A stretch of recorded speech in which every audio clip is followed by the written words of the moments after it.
Hello, friends. Welcome back to our Dream Big Nation podcast. I'm Lisa Williams, your host. And as you know, we have so many wonderful stories of people hiring themselves on our podcast. And my new friend, Miss Ellen Yin, she is the founder of Cubicle to CEO, and it's an online membership teaching entrepreneurs who sell client services how to make their first 10K. I would definitely like to make sure we book a session after this, Ellen. And she does it without even needing a very large audience, which I think is a big struggle. But I want to tell you one thing before we let Ellen speak. I met her through a program that we're both doing, a boot camp. It was called Be Seen on TV. And her story of how she got herself out of student debt really struck a chord with me. My friends know that I'm a big passionate girl around helping women find their passion around money and getting clear on their money. So Ellen, welcome to our show. I'm so excited to speak with you, my dear. Hi, Lisa. Thank you so much for having me. I'm delighted to be here.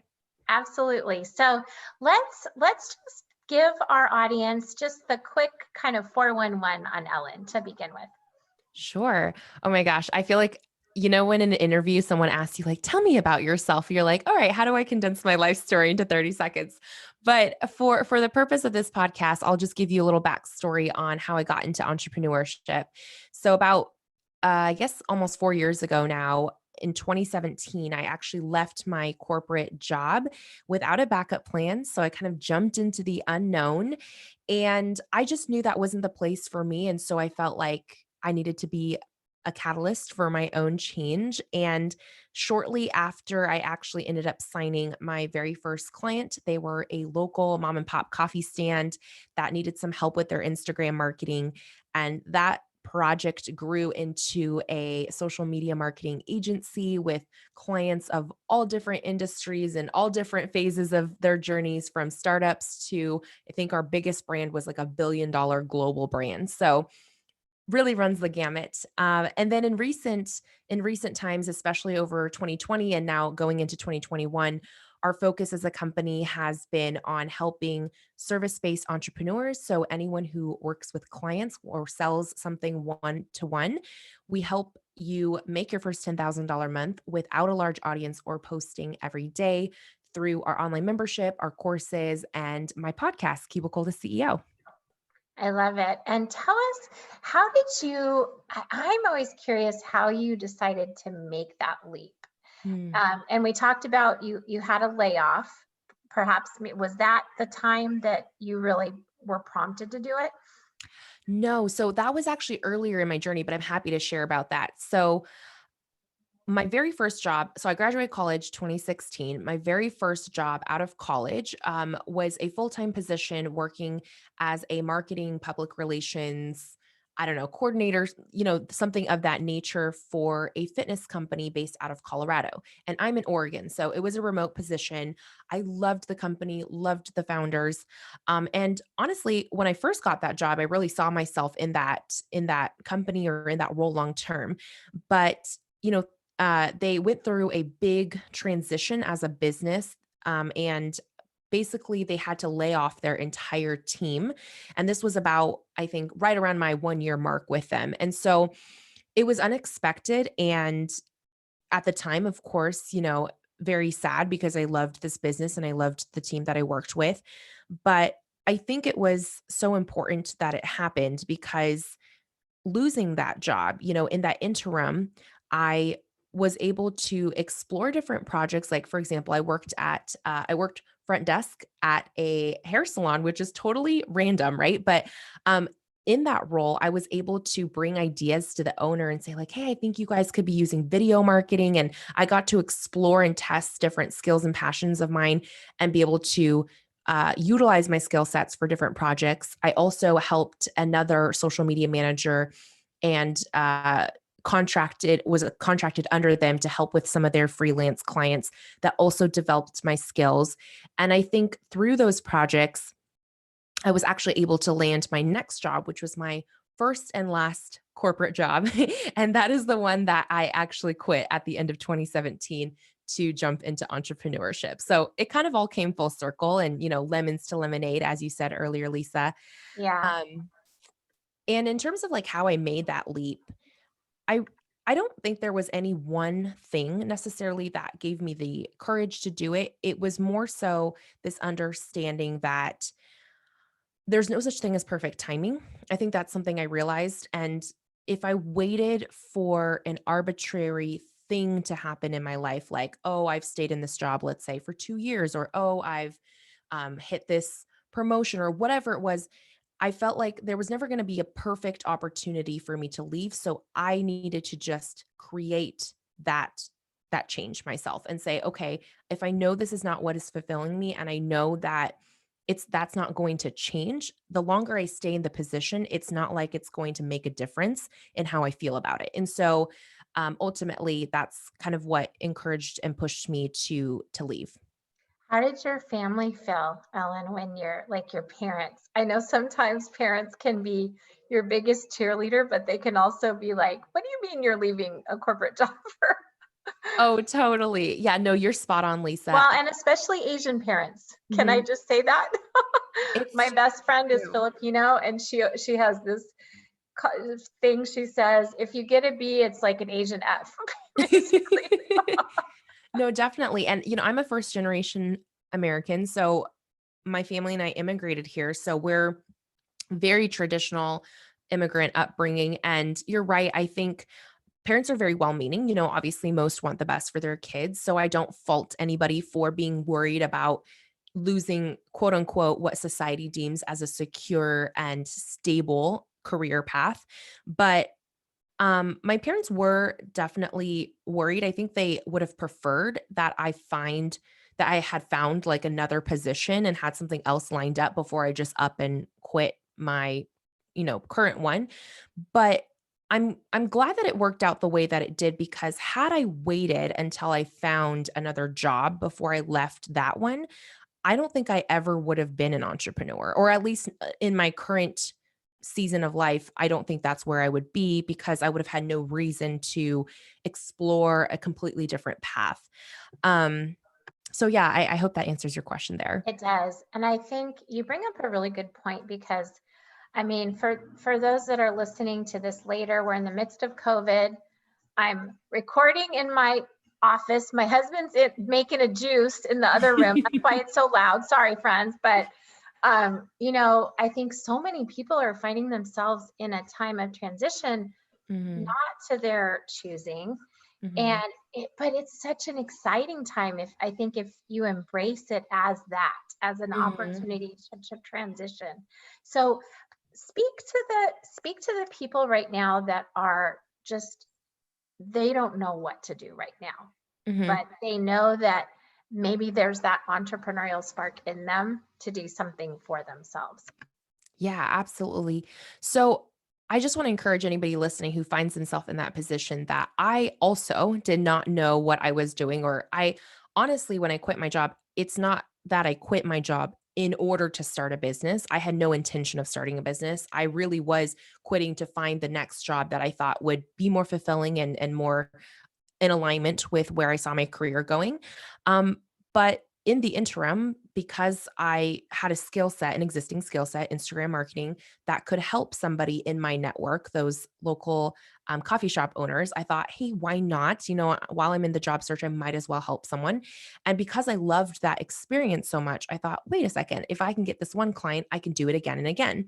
And so I find that with most people who start businesses, it really comes about organically when you start to look within your existing network and asking yourself, what am I the go-to person for in my circle of friends and my professional network? What kinds of questions do I get all the time? What comes second nature to me that for other people, it might be mind-blowing that this is like just what I do, but that's your natural gift, or that's something that you already know, that's knowledge in your head, skills that you've obtained over a lifetime of living as a person. And so I would really encourage you that if you find yourself answering questions of a certain type all the time, or you are the go to person for a certain thing, lean into that curiosity and don't be afraid to try starting by just helping one person. And you don't have to make this like huge announcement and be like, hey, I'm going to be an entrepreneur and I'm starting a business. It's okay to literally just help your neighbor next door and be like, yeah, I actually do have a skill set that would match, the problem that you have. Let me help you with this project and lean into that. And if you find it exciting and you're like, I want to do this again, let me replicate this whole process again, you can build very organically without having to necessarily just make this clean cutoff and say, okay, today is the day I become an entrepreneur. I love that you said that. I love that you said that. So what you're saying is really, really capitalize and be clear on what you truly are blessed with, what your gifts are, because they likely will be able to serve someone else in what, Mhm. what they need help with. What would you say your two blessings that really just come so naturally to you? I think first would be relationships and networking. I think I have a natural ability to foster connections with people even the first time that we meet, and it's something I genuinely enjoy doing. It's my favorite part of building a business, which I think you and I, Lisa, definitely connected on that aspect of business building. You um like people. You like yes, yeah, you like yes. people. And that's okay if you don't, but that's really it's a lovely quality about you. Thank you so much. I think that's one of my superpowers. I think another one is definitely communication in multiple formats, whether it's written, verbal, uh, or whatever it may be. I have always had a love for words, and I think it stems from childhood. I was a voracious reader, loved writing. I used to enter writing contests as a kid. I was so nerdy, I know. And when I went to We're college, kindred spirits, sister. I did the yes. same thing. I was that girl that had the, cover over my head and my Yes. mom would come in and, honey, you have to turn the flashlight off. Oh my gosh, yeah, I know. I could just read. I mean, honestly, if you're like, if I could just pay you to do one thing for the rest of your life, what are you gonna do? I'm like, read. Just pay me to read books. Like, I love learning. Um, and yeah, I think because I've always enjoyed that piece, communication has always been a strength of mine as well. Well, and I think, you hit on a couple of things. I could go a couple directions here because one thing that I think is happening in our country right now is you have these new graduates that are coming out of school and it's like they obtained something. Like, Mhm. okay, I got that education out of the way, and yet we're meant to be lifelong learners. And I love that about you. And yet I think some things that hold people back is that it's kind of that imposter syndrome. They like look at people like you that are so successful and they're like, how could I ever do that? What would you say, if somebody was in a position right now where they were thinking about hiring themselves, what Mm. are maybe some of the three things that you would suggest straight away, like make action in this way? Ooh, that's a really great question. I think the first thing is to be very, very clear on exactly one person. And when I say one person, I don't literally mean like you're only going to help one individual ever in your life and your business. But when you are talking about your ideal client or your ideal customer, I really believe in the power of one.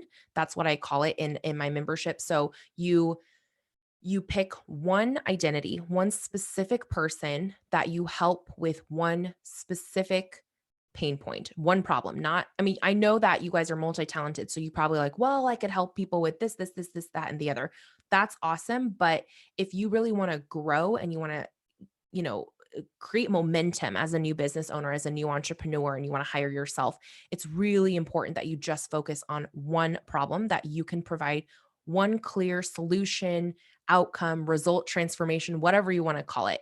One clear solution, one clear transformation for.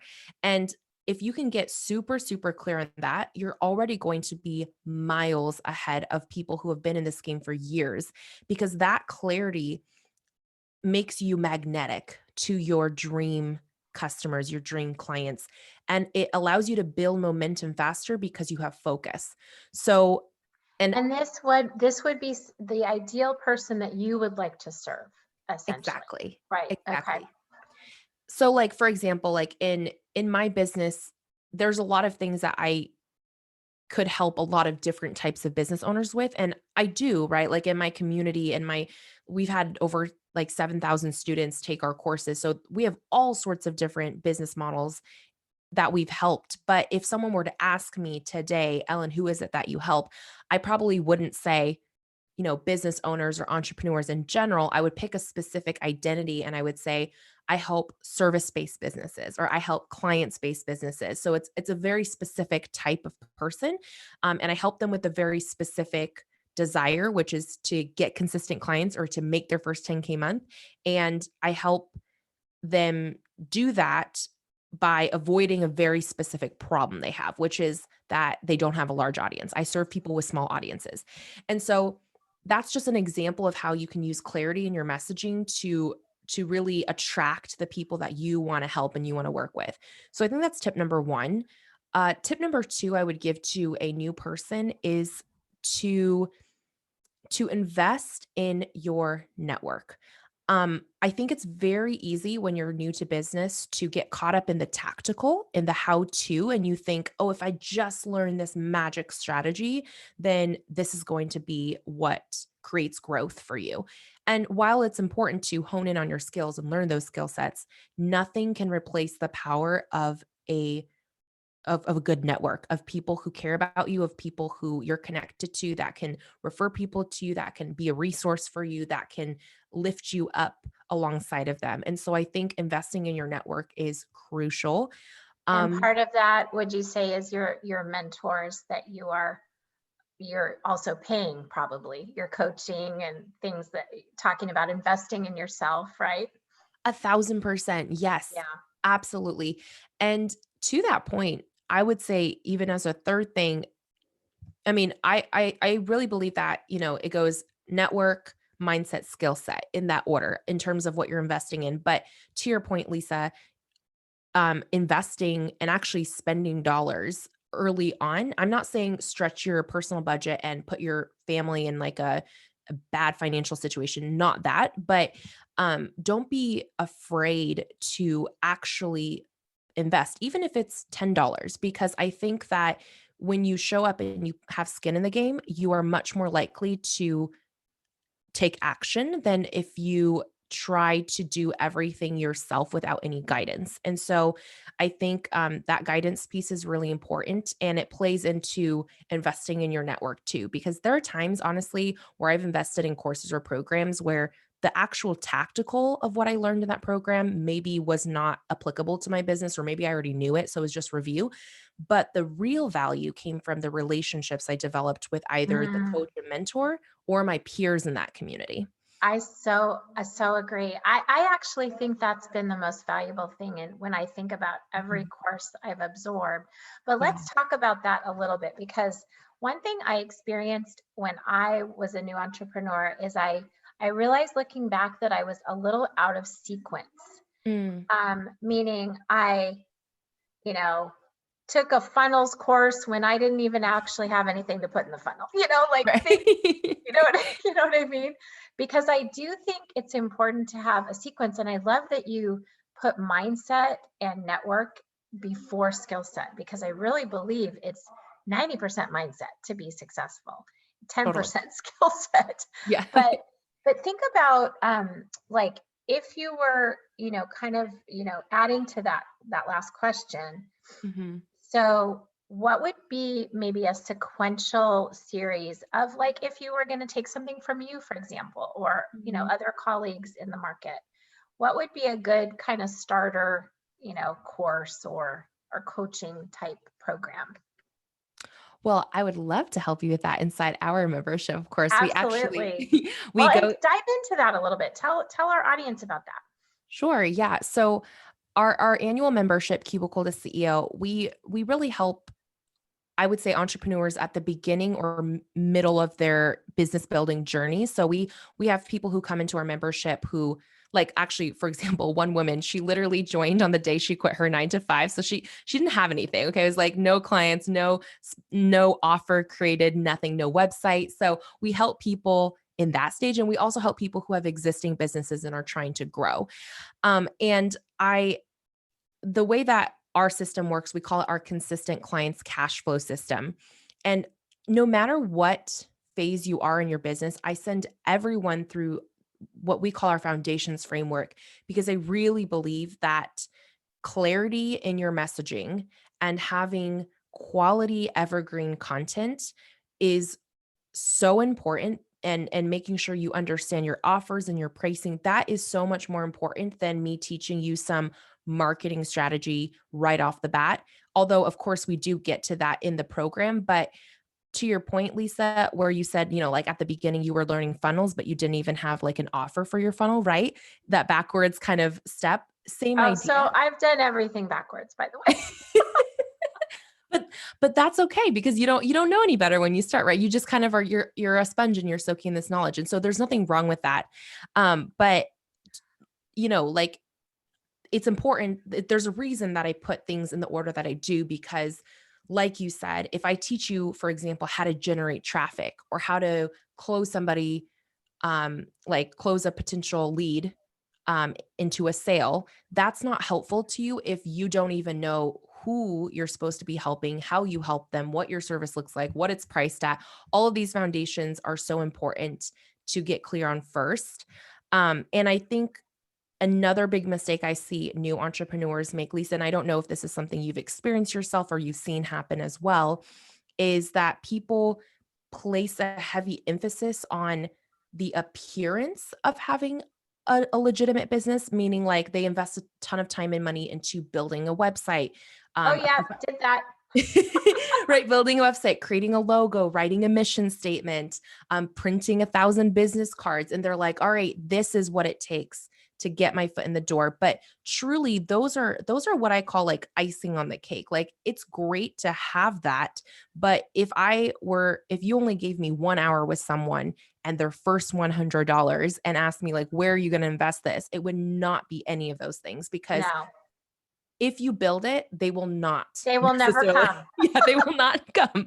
So having a great website doesn't mean anything if you Yeah. if you don't have the messaging and the offer to back it up. So, yeah. And yet then there's it's that balance though, because one of my mentors, I'm so blessed to work with, Alex Stern. He's the inventor of Constant Contact.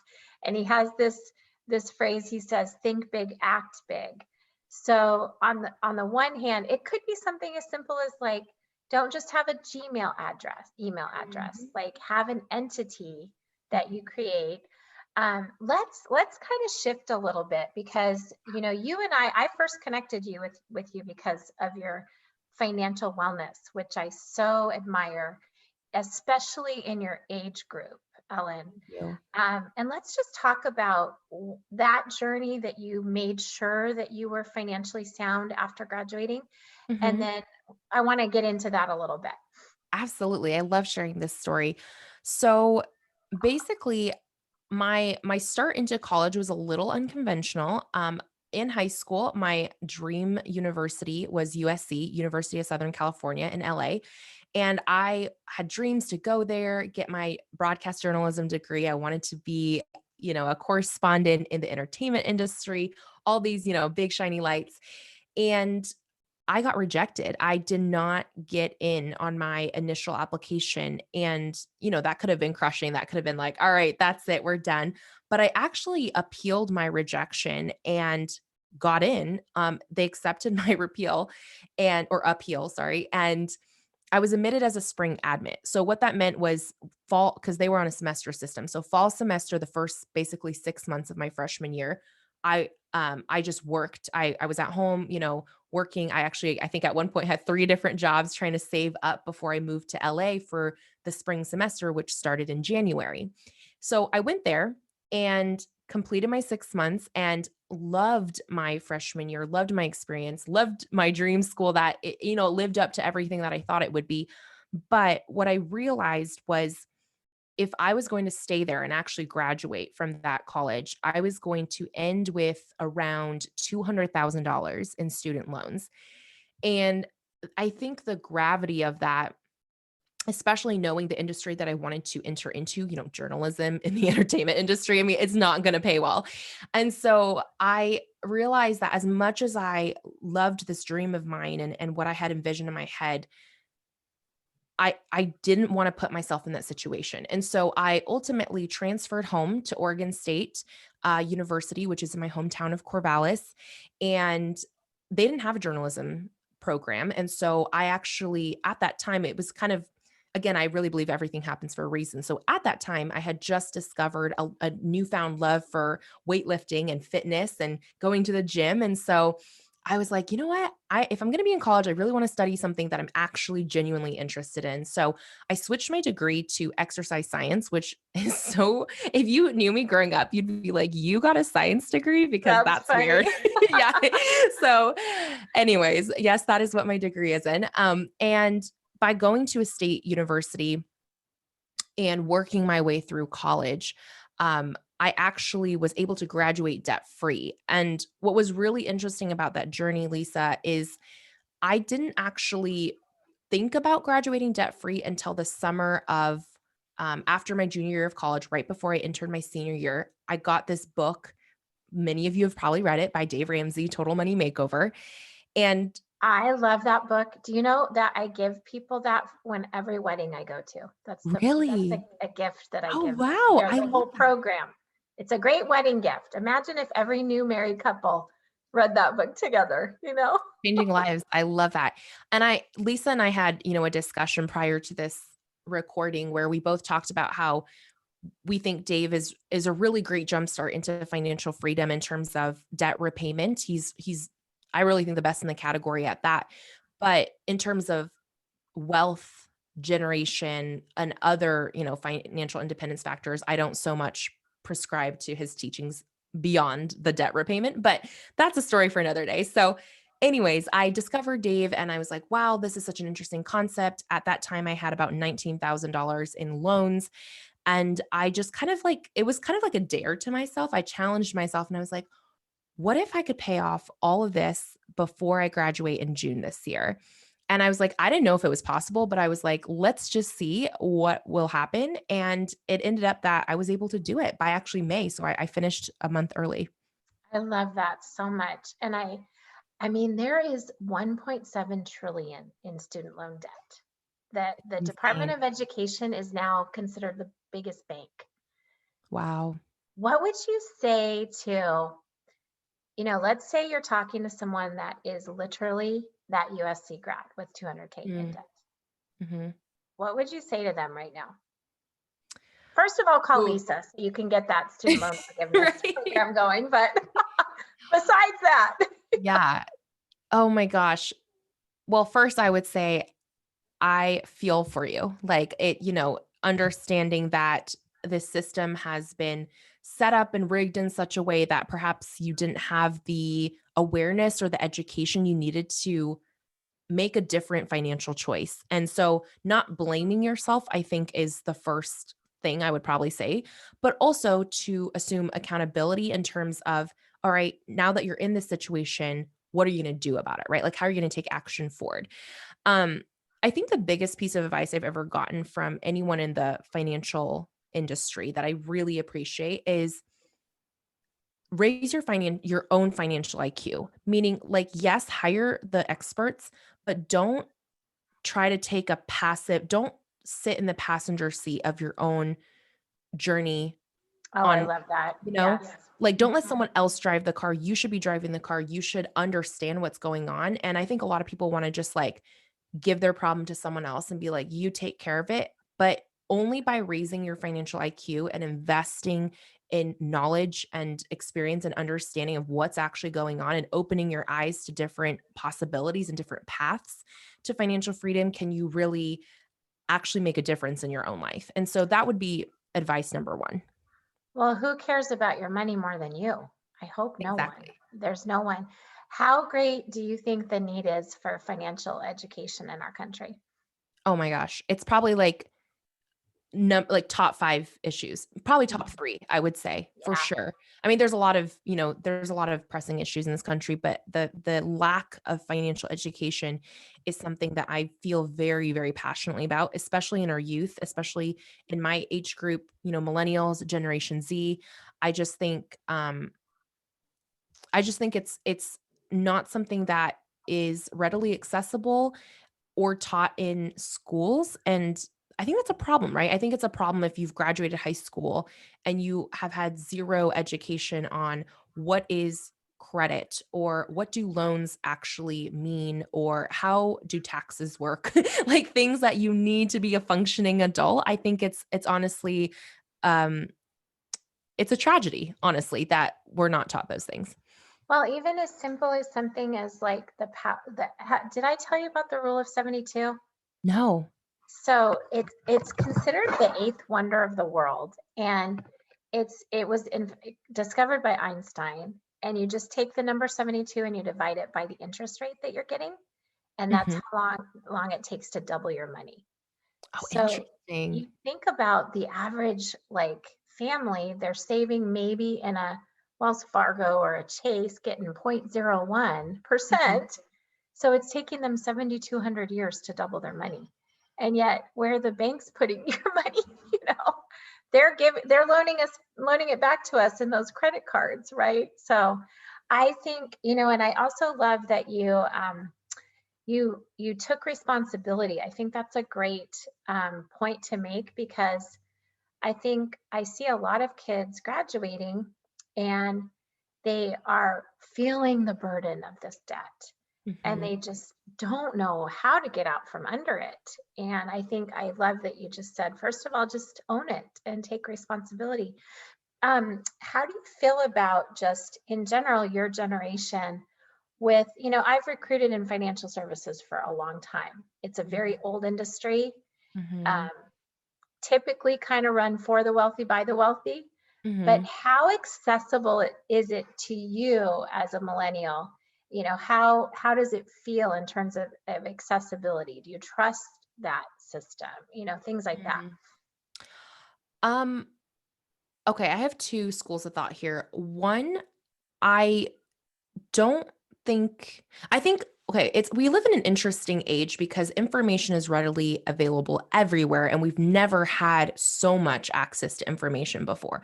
Yet at the same time, you're not necessarily it's not the same way that, like, let's say you're taught, I don't know, how to read, right? It's not something that you're just naturally going to go through like a rite of passage. It really is something you have to seek for You have to yourself. be purposeful. Yeah. Yeah, Mhm. I would say purposeful and proactive in seeking that additional financial education that you're not receiving perhaps in your home life or at school through the traditional school system. So that's number 1. Um, but I think it's it's interesting because before I raised my own financial IQ, I feel like when I really knew nothing about this industry or just concepts of financial wealth building, anything like that, I feel like I did trust the systems, which that might be like a anomaly. I don't know. I can't speak for obviously my whole generation that they feel that way, but I felt like, okay, like traditional financial advisors, this is what you do. You open up, checking account, savings account, you have your Roth IRA, you do your things like that. And even that may be more advanced than most people ever get to. But um I just thought, there's just one way. This is like the way that you build your wealth, or this is the way that you are a good steward of your finances. But I think as I open my eyes to more and more things, you do realize that banking systems, the stock market, all of these things, like you said, Lisa, they're built by the wealthy for the wealthy. And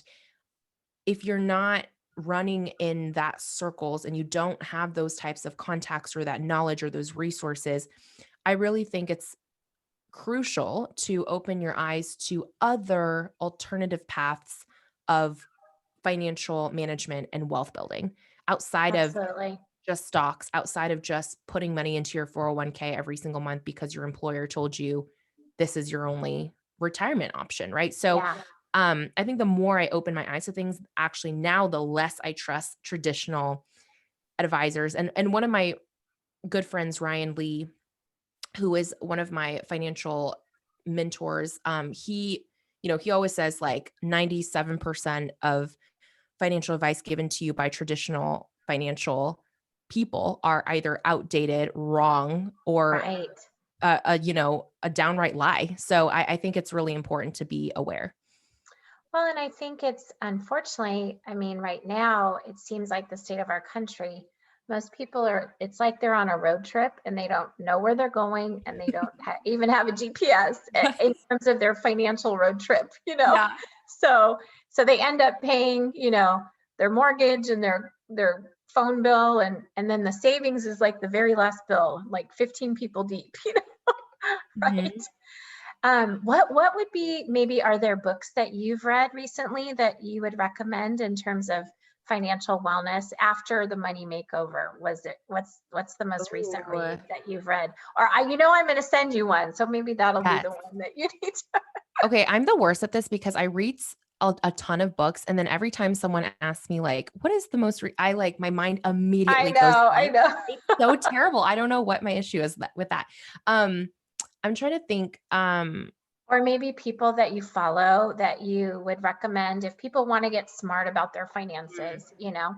So Ryan, my friend that I just mentioned, we interviewed him on the podcast, and I think if you want your mind blown on the traditional financial ways and you want to see a whole new light, I highly, highly recommend his episode on our podcast. It's called How to Be Financially Free in 10 Years or Less.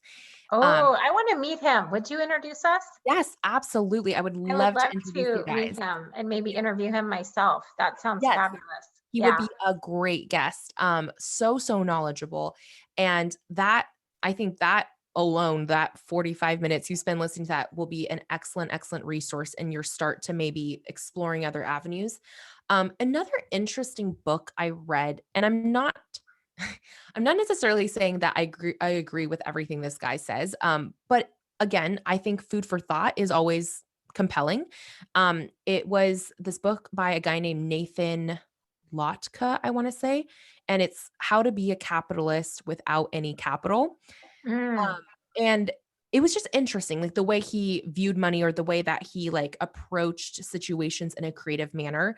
Again, I'm not endorsing everything that he shares in the book, but I think that when you can look at things from perhaps a new perspective, it inspires you or maybe, encourages you to continue to just develop your financial education and awareness.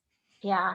Well, and I think just the inspiration you give people around, whether your basic human needs are I need certainty or, I need, you know, different things happening all the time. And, I feel like you actually by hiring yourself and being purposeful about it, it's Mm, actually is the most certain thing that you can count on is yourself. mm, mhm. And I love the example that you're giving other women in business and the youth and me. You've been a lovely, this has just been a lovely conversation. I feel like I could talk to you for hours, actually, Ellen. I know, same. I think we both geek out on the finance part a little bit, but, Absolutely. and I just want to just really give you kudos, especially because what I see is you really have embraced the idea of creating your own stimulus check and being your own economy and getting Mhm. out of that employee quadrant into moving around the cash flow quadrant, which Oh, of course, is Rich Dad, brilliant. Poor Dad, How Could I Forget Oh, by I Robert love that. Yeah, Kiyosaki. Well, absolutely. now that you're saying, I'm like, okay, there's like a million other books, that are popping into my mind. I love that one, and, one that's sitting on my shelf, How to Be or like The Richest Man in Babylon, I think is like a Babylon. Yes, I love yes, that one. I need to Yeah. read that one. I read, The Millionaire Next Door, that was an interesting book. There's Did so you many. read Tony Robbins' Money Master the Game? That was a I really did good not. one. I did not. I'll send you the Audible for that one. That's a really Oh, good one. okay. Thank you. Yeah, No, I I would appreciate that. really recommend that too. Well, I have lots of other things, but we're just gonna have to have you on again and, have another time to chat. So, so appreciate your time, Ellen. Is there any, let our listeners know where they can find you. And if there's anything right now, like you're really excited about that you want to highlight that's coming up for you, let us know too. Thank you. Well, I am an open book. And, as Lisa said, I geek out over financial stuff. So if you ever just want to chit chat, you can find me on Instagram at Miss Ellen Yin. Send me a DM. If you are an aspiring entrepreneur who wants to create a service and get your first paying clients, or perhaps expand your client based business, you can watch a free masterclass, how to make your first 10K month without a large audience. And you can go to ellenyin.com/get clients to get that free training. It comes with a 10K month workbook that you can fill out while you're watching it. Thinking where else? My podcast, Cubicle to CEO podcast. We release new episodes every Monday. And if you also love geeking out about financials, I release quarterly income reports on my podcast where I transparently share exactly what our business makes, what we spend, what we profit, and hopefully some of those insights can help you guys along your business journeys as well. I love that part, Ellen, because I think we talked about this a little bit. There's so many places you can spend your money, Mm, and there's a lot of places that maybe don't warrant that investment because they don't have their own financial affairs in order. Um, true. Yes. so it's you just giving that good stewardship around your own money, I think is such a valuable thing. So thank you for that. So I so appreciate your time. I wish we had more. To my Dream Big Nation listeners, I am so very blessed to be part of your day. I hope this has brought value to you. Be sure you reach out to Ellen, and if she can serve you, I am certain there's ways that she can find to do that. So bless you all in this amazing life journey, my friends, and I will see you soon. Okay. That was so awesome. Thank you